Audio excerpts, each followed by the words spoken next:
Esta é uma mensagem bíblica produzida pela Igreja MSBN Oeiras, um ministério de ensino ao corpo de Cristo.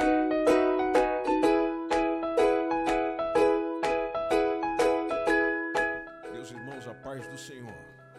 Tome a sua Bíblia, por gentileza, e vamos no Evangelho segundo Mateus, no capítulo de número 26.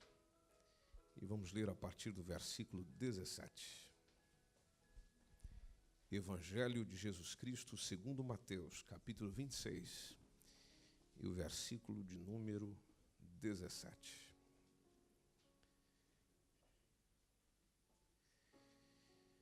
A palavra do Senhor nos diz assim: E no primeiro dia da festa dos pães asmos, chegaram os discípulos junto de Jesus, dizendo: Onde queres que preparemos a comida da Páscoa? E ele disse: Ide à cidade a um certo homem e dizei-lhe: O mestre diz: O meu tempo está próximo. Em tua casa celebrarei a Páscoa com os meus discípulos. E os discípulos fizeram como Jesus lhes ordenara e prepararam a Páscoa. E chegada a tarde, assentou-se à mesa com os 12. Enquanto eles comiam, disse: Em verdade vos digo que um de vós há de me trair. E eles, entristecendo-se muito, começaram um por um a dizer-lhe: Porventura sou eu, Senhor? E ele, respondendo, disse: O que mete comigo a mão no prato, esse me há de trair. Em verdade, o Filho do Homem vai, como acerca dele está escrito, mas ai daquele homem por quem o Filho do Homem é traído. Bom seria para esse homem se não houvera nascido. E respondendo Judas, o que o traía, disse: Porventura sou eu, Rabi? Ele disse: Tu o disseste. Enquanto comiam, Jesus tomou o pão e, abençoando-o, o partiu e o deu aos discípulos e disse: Tomai, comei, isto é o meu corpo. E tomando o cálice, dando graças, deu-lhe dizendo: Bebei dele todos, porque isto é o meu sangue, o sangue do Novo Testamento, que é derramado por muitos para a remissão dos pecados. E digo-vos que desde agora não beberei deste fruto da vide até aquele dia em que o beba de novo convosco no reino de meu Pai. E tendo cantado um hino, saíram para o Monte das Oliveiras. Repetindo o verso 30.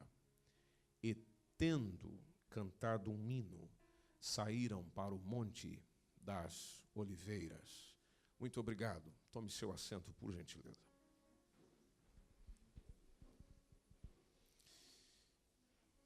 Há um hino da harpa cristã que diz que os mais belos hinos e poesias, eles foram escritos em tribulação. E esta canção ainda diz que do céu as lindas melodias se ouviram na escuridão. Uma das excelentes coisas das quais Deus criou e até hoje nós desfrutamos é a música. A música é aquela arte que expressa os nossos sentimentos. E Deus deu a habilidade ao ser humano para criar diferentes tipos de música, diferentes tipos de sons, com pouca quantidade de notas. Se nós fizermos a soma das notas musicais, são 7, e segundo me disseram, se somarmos com bemóis, dá um total de 12. É muito pouco. Mas você nunca viu um músico, um autor, fazendo greve porque não tem condições de fazer novas músicas porque as notas acabaram. É muito pouco. Mas veja a habilidade que Deus deu ao homem de fazer muito com pouco. Existem milhões de músicas no mundo com poucas notas. Elas acontecem e existem por causa da habilidade que Deus deu ao homem, dando-lhe o privilégio de, através da música, expressar os seus sentimentos. A música na Bíblia está intrinsecamente ensinada, apoiada, incentivada. Salmos, por exemplo, quando você o lê, é um livro de cânticos. Logo, o próprio Salmos é um inário.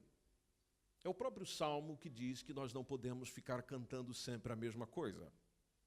Ele diz: cantem ao Senhor um novo cântico, justamente por causa da habilidade que o Senhor nos deu. Às vezes ficamos a pensar por que é que cantar é tão importante e tão bom. A ciência nos ajuda nessa resposta. Cantar, por exemplo, diminui a tensão arterial, reduz a ansiedade, como já pudeste perceber em diversas vezes da sua vida, e além disso melhora o humor. As pessoas, quando estão tristes, vão ouvir uma canção.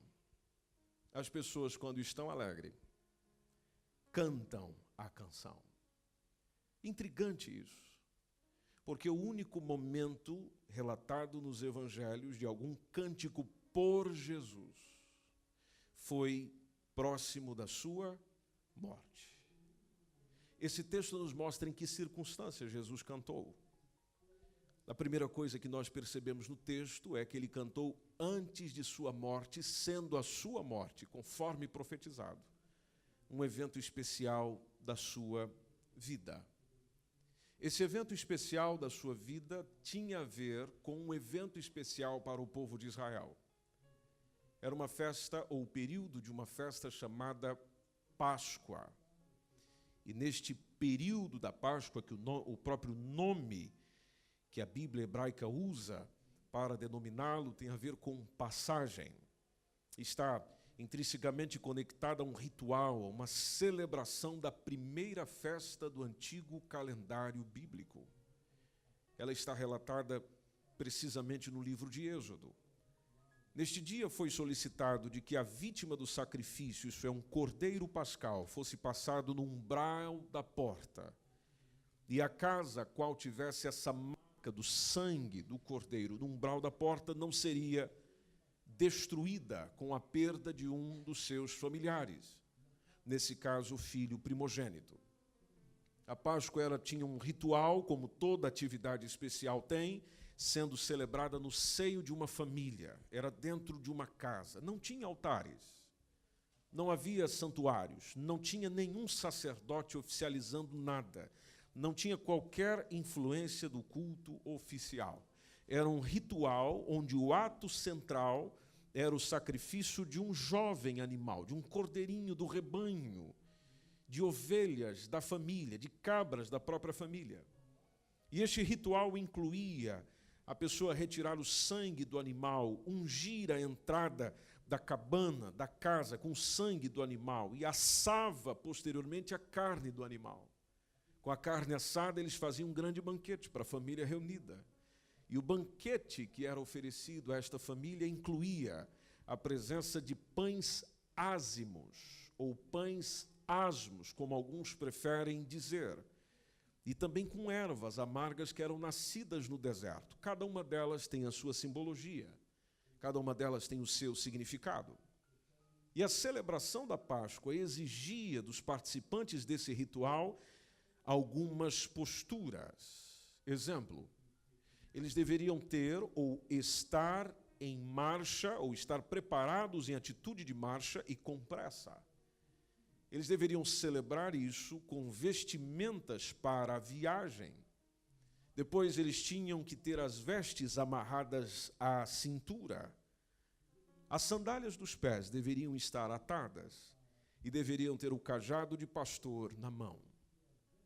Cada solicitação desta para a celebração da Páscoa há um significado, há uma ideia, há um princípio, há uma simbologia.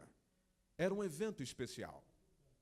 Eventos especiais denotam ações especiais. Eventos especiais nos lembram músicas especiais. E Jesus cantou antes da sua morte, para que eu e você pudéssemos cantar depois dela.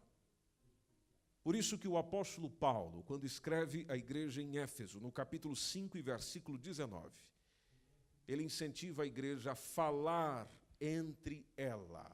Interessante a forma como o apóstolo Paulo coloca esta comunicação, onde ele diz, falando entre vós, comuniquem entre vós, com salmos, com hinos, com cânticos espirituais. Ele acrescenta, cantando, salmodiando ao Senhor. Não apenas na congregação, não apenas no exterior, mas no meu interior, do qual a Bíblia chama de coração. Por isso que o texto complementa, para fazer tudo isso, o nosso coração. Outra coisa, em segundo lugar, Jesus cantou junto dos seus. Se você observar no versículo 18, Jesus disse, o meu tempo está próximo. Em tua casa eu celebrarei a Páscoa com os meus discípulos. É a mesma coisa que dizer com a minha gente, com o meu povo. A Páscoa, como vocês já perceberam, se comemorava dentro de uma casa em família. Esse tempo era para ser comemorado em família, juntos, reunidos no seu lar. Da mesma forma, o cântico fica melhor em conjunto. É melhor cantar com o outro. É melhor salmodiar com o outro.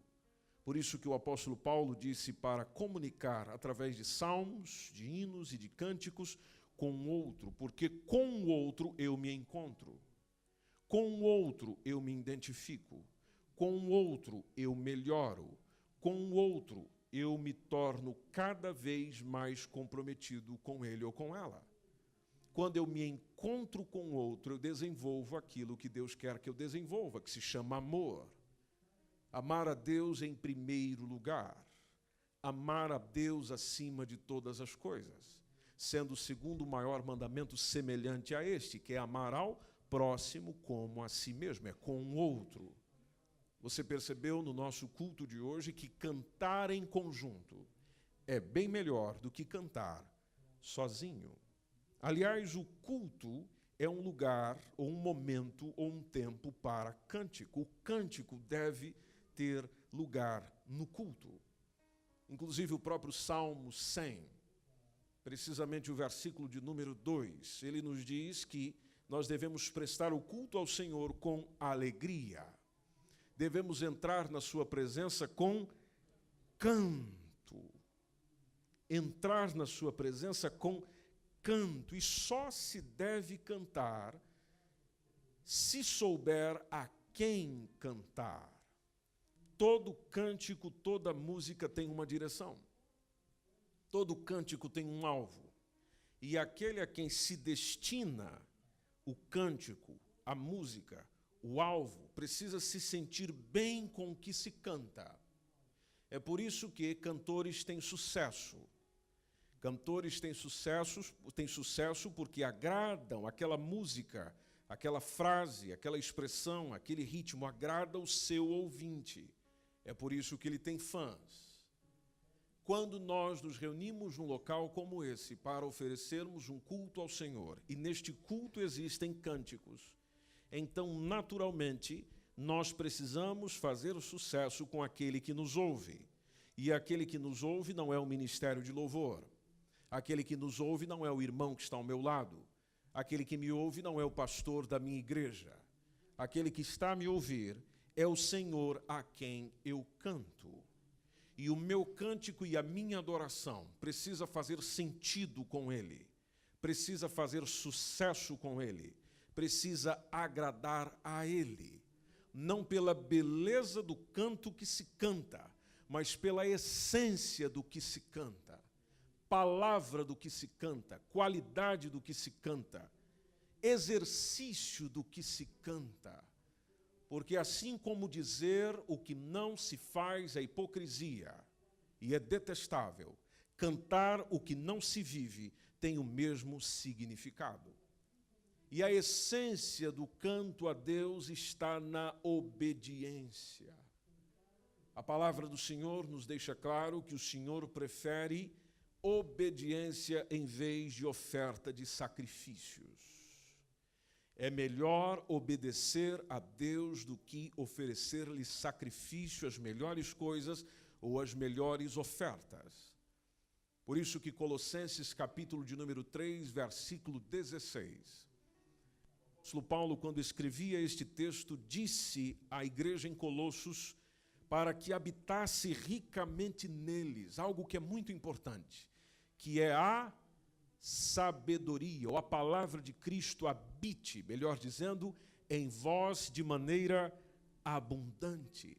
Depois ele esclarece, ensinando-vos, admoestando-vos uns aos outros com salmos, com hinos, com cânticos espirituais, cantando ao Senhor com graça em vosso coração. Para este tempo especial, houve dedicação, houve obediência. Onde houve obediência? Versículo 19. O versículo 19 diz que os discípulos fizeram como Jesus lhes ordenara, e eles prepararam a Páscoa. Interessante lembrar que eles obedeceram àquele que era obediente, porque o mesmo Evangelho nos diz que pela obediência de Cristo Jesus é que nós fomos feitos justos. Romanos 5:19 nos informa isso. Em terceiro lugar, Jesus cantou após um momento de traição. O versículo 20 nos diz que, chegada a tarde, assentou-se à mesa com os 12. E o verso 21 nos informa que, enquanto eles comiam, disse: em verdade vos digo que um de vós há de me trair. Cantar em tempos difíceis é uma prática desafiante. É difícil cantar quando você se sente morto. É difícil cantar quando você se sente abandonado. É difícil cantar quando você foi negado. É difícil cantar quando você foi traído. É difícil cantar quando não existe razões de celebrações jubilosas e alegres.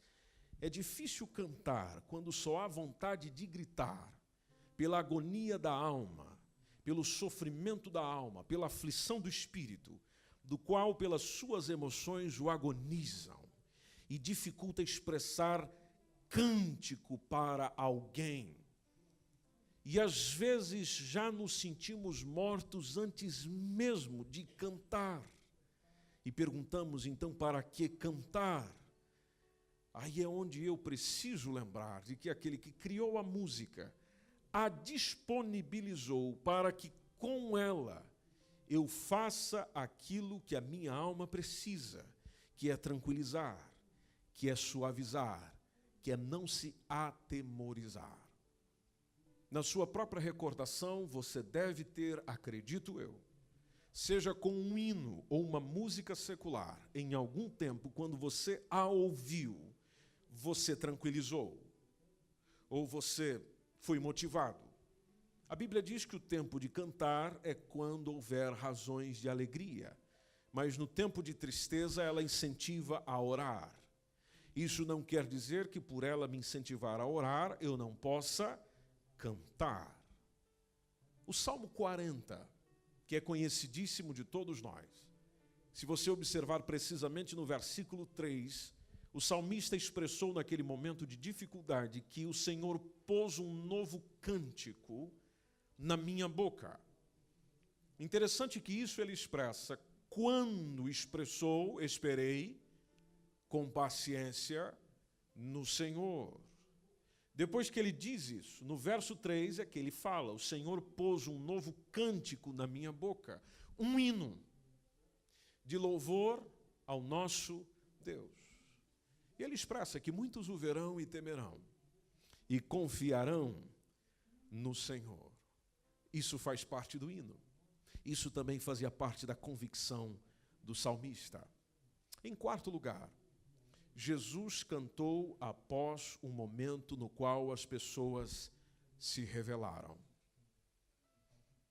Versículo 22 nos diz que eles, entristecendo-se muito, começaram um por um a dizer-lhe: porventura sou eu, Senhor, que lhe trairei? E o versículo 23 está a resposta de Jesus: aquele que mete a mão comigo no prato, aquele que come comigo, aquele que está comigo, aquele que participa do que eu participo, há de me trair. Verso 25 é onde existe a manifestação de Judas, do qual o próprio Judas perguntou: porventura sou eu, Rabi? Sou eu, mestre? E o Senhor o responde: tu o disseste. Interessante uma expressão de José Saramago, quando em um de seus livros ele colocou que quando a aflição aperta, quando o corpo se nos desmanda de dor e angústia, então é que se vê o animalzinho que nós somos.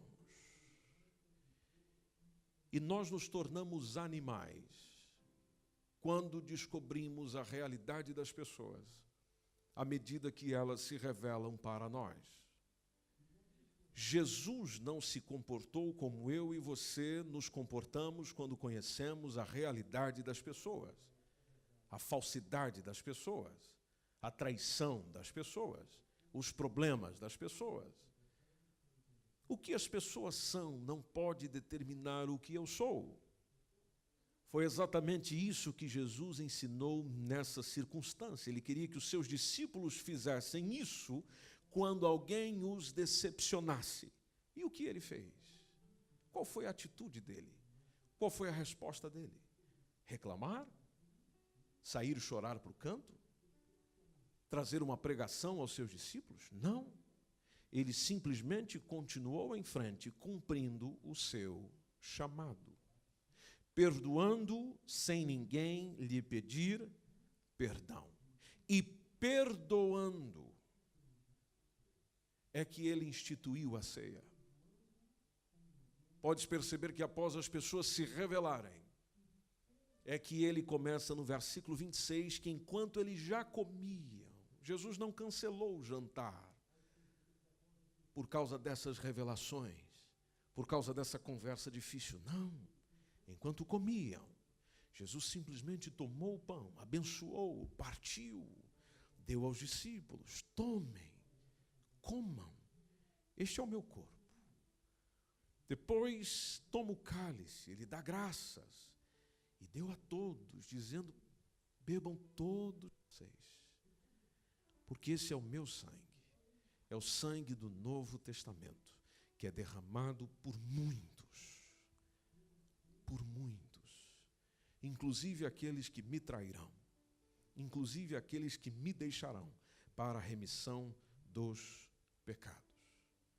E ele até fez um compromisso com eles, dizendo que não beberei deste fruto da vide, ou seja, eu não vou participar de outro momento como esse, até aquele dia em que eu beba de novo, só que dessa vez convosco, no reino de meu Pai. Depois dessa reunião difícil, minha gente, depois desse jantar pesado, depois da agonia da alma, é que Jesus ainda teve condições de cantar um hino. Uma tempestade de emoções não afetou o cântico de Jesus. Jesus não deixou de cantar porque tudo estava indo mal. Ele cantou para que tudo ficasse bem. E Jesus, através da sua vida, demonstra que adorar a Deus é mais do que cumprir exigências cerimoniais. Adorar a Deus é mais do que você ficar em pé e cantar com o ministério de louvor. Adorar a Deus é mais do que você cantar com alguém. Louvar ao Criador envolve você por completo. Envolve a totalidade do nosso ser, do nosso espírito, alma, corpo. Logo, tudo o que eu sou deve se envolver na adoração. E a adoração, envolvendo o que eu sou, envolve também o que eu tenho. E uma das coisas que eu tenho são relacionamentos. A maneira pela qual nós nos relacionamos com as pessoas denuncia se nós somos ou não adoradores. Se o nosso cântico tem essência, não tem apenas excelência, ele tem essência. Porque aquilo que você é o que realmente o que Deus vê enquanto nós cantamos. Você pode estar em pé, por favor?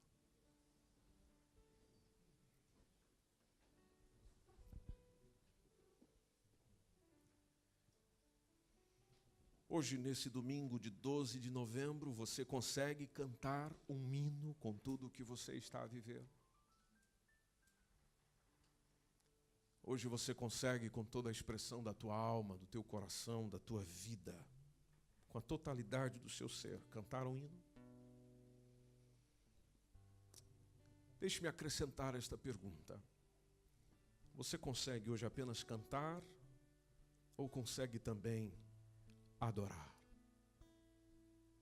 Adorar cantando é totalmente diferente de só cantar.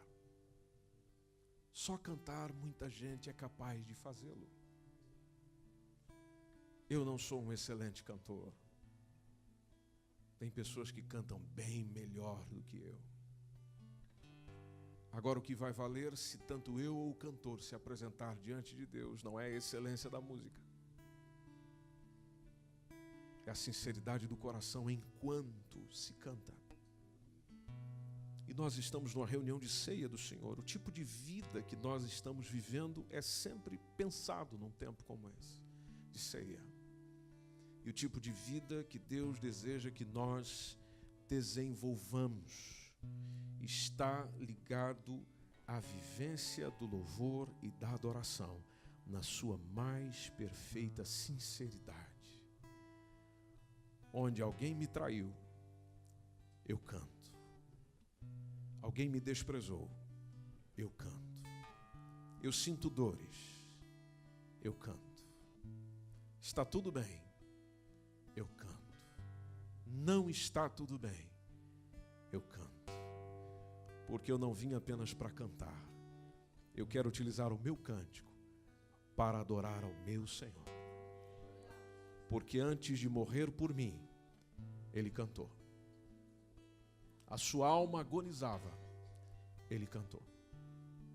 A sua alma sofria, Ele cantou. Por que eu não posso cantar? Por que eu não posso, mesmo sentindo dores, não apenas no físico, mas no meu interior, pelas decepções da vida, expressar o meu cântico diante do Senhor? Com isso, a minha experiência de adorar ao Deus vai me permitindo amá-lo cada vez mais, e quanto mais eu amo a Deus, mais eu amo as pessoas que estão à minha volta. Logo eu vou vivendo não só o melhor de Deus, mas passando o melhor de Deus para as pessoas também, e perdoando. Assim como perdoando Ele cantou naquele dia. Por isso a necessidade da palavra de Deus habitar ricamente em nós, para que nós ensinemos, aconselhemos-nos uns aos outros com sabedoria e cantemos hinos, salmos, cânticos espirituais com gratidão a Deus em seu coração. A oração que eu convido você a fazer é a oração de nós aprendermos a cantar na adversidade, aprendermos a cantar na dor.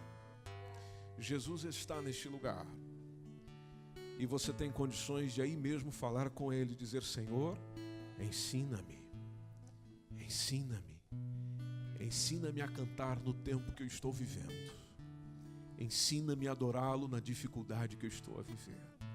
Nessa semana tive situações difíceis, mas mesmo assim eu quero adorá-lo neste lugar. Quero participar do teu corpo e do teu sangue, adorando ao Senhor, cantando ao Senhor, bendizendo ao Senhor, por tudo aquilo que o Senhor é para mim. Se você deseja fazer esta oração, eu te convido gentilmente, se você puder, fechar os seus olhos, com o objetivo de que nada, absolutamente nada o distraia, e expresse a sinceridade da tua alma e do teu coração diante de Deus nesse momento. Oremos juntos. Senhor Jesus, nós acabamos de perceber pela tua palavra que aquele dia foi um dia terrível para o Senhor. Aquele dia foi um dia agonizante para o Senhor. Mas não impediu do Senhor instituir algo que nós participaremos dentro de poucos minutos, que é a ceia, a qual o Senhor mandatou que nós a fizéssemos até o dia que o Senhor retornasse. E cumprindo a tua palavra, assim o fazemos nesta noite e neste lugar, reunidos como igreja, seus discípulos, sua gente, para celebrar este tempo especial. Há pessoas entre nós com corações partidos, há pessoas entre nós com corações magoados, há pessoas entre nós com dificuldades de relacionamento, há pessoas entre nós com dificuldades de perdão. Mas nessa noite nós aprendemos com o Senhor, queremos aprender mais do Senhor, para fazer exatamente como o Senhor. Por isso, papai, em primeiro lugar, pedimos perdão pelos nossos pecados, assim como perdoamos aqueles que nos têm ofendido. Perdoa-nos pelos nossos pecados, assim como nós perdoamos aqueles que nos têm ofendido. Jesus, perdoa-nos pelos nossos pecados, assim como nós perdoamos aqueles que nos têm ofendido. Não nos deixe cair em tentação, mas livra-nos do mal, porque teu é o reino, teu é o poder, tu é a glória para todos sempre. E nesse instante, querido Espírito Santo, do qual participaremos do corpo e do sangue de Jesus, conforme predito em tua palavra, derrame, Senhor, da tua alegria nestes corações, derrama do teu bálsamo sobre estes corações, traz remédio sobre a alma deste homem, traz remédios sobre a alma desta mulher, remédios espirituais para a cura da alma, sossego para a aflição da alma, tranquilidade para a ansiedade do espírito, pela dor que sente, pelo sofrimento que sente, pelas frustrações que tem, pelos pecados que cometeu. Em tudo isso, o teu Espírito Santo possa revigorar, transformar, libertar, avivar, revigorar. E enquanto cantamos, adoramos e exaltamos o teu santo nome, tu possas mais uma vez manifestar a tua glória entre nós, teu mover sobre nós, tua vida entre nós, a vida com abundância que o Senhor veio nos dar, seja sentida, vivenciada, experimentada na vida deste homem, na vida desta mulher, na vida deste jovem, na vida desta criança, para a honra e glória do nome de Jesus, em o nome de Jesus. Amém. Essa foi mais uma mensagem da Igreja MSBN Oeiras. Siga-nos nas nossas redes sociais, Facebook, Instagram e também pelo nosso canal no YouTube. Acesse nosso site msbnportugal.com.